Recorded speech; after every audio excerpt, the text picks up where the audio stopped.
पति पत्नी की दिल छू लेने वाली कहानी। एक आदमी ने एक बहुत ही खूबसूरत लड़की से शादी की। शादी के बाद दोनों की जिंदगी बहुत प्यार से गुजर रही थी। वो उसे बहुत चाहता था और उसकी खूबसूरती की हमेशा तारीफ किया करता था। लेकिन कुछ महीनों के बाद लड़की चर्म रोग स्किन डिसीज से ग्रसित हो गई और धीरे धीरे उसकी खूबसूरती जाने लगी। खुद को इस तरह देख उसके मन में डर समाने लगा कि यदि वो बदसूरत हो गई तो उसका पति उससे नफरत करने लगेगा और वो उसकी नफरत बर्दाश्त नहीं कर पाएगी। इस बीच एक दिन पति को किसी काम से शहर से बाहर जाना पड़ा। काम खत्म कर जब वो घर वापस लौट रहा था उसका एक्सीडेंट हो गया। एक्सीडेंट में उसने अपनी दोनों आंखें खो दी, लेकिन इसके बावजूद भी उन दोनों की जिंदगी सामान्य तरीके से आगे बढ़ती रही। समय गुजरता रहा और अपने चर्म रोग के कारण लड़की ने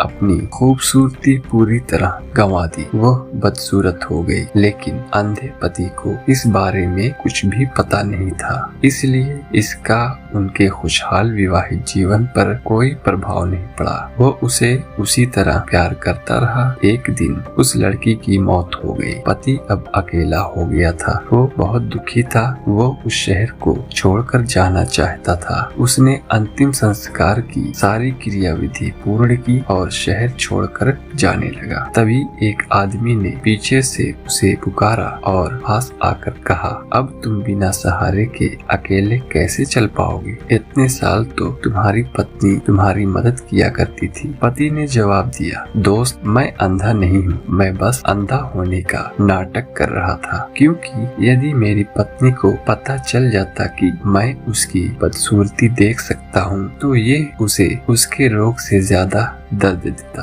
इसलिए मैंने इतने साल अंधे होने का दिखावा किया। वो बहुत अच्छी पत्नी थी, मैं बस उसे खुश रखना चाहता था। सीख, खुश रहने के लिए हमें भी एक दूसरे की कमियों के प्रति आंखें बंद कर लेनी चाहिए और उन कमियों को नजरअंदाज कर देना चाहिए।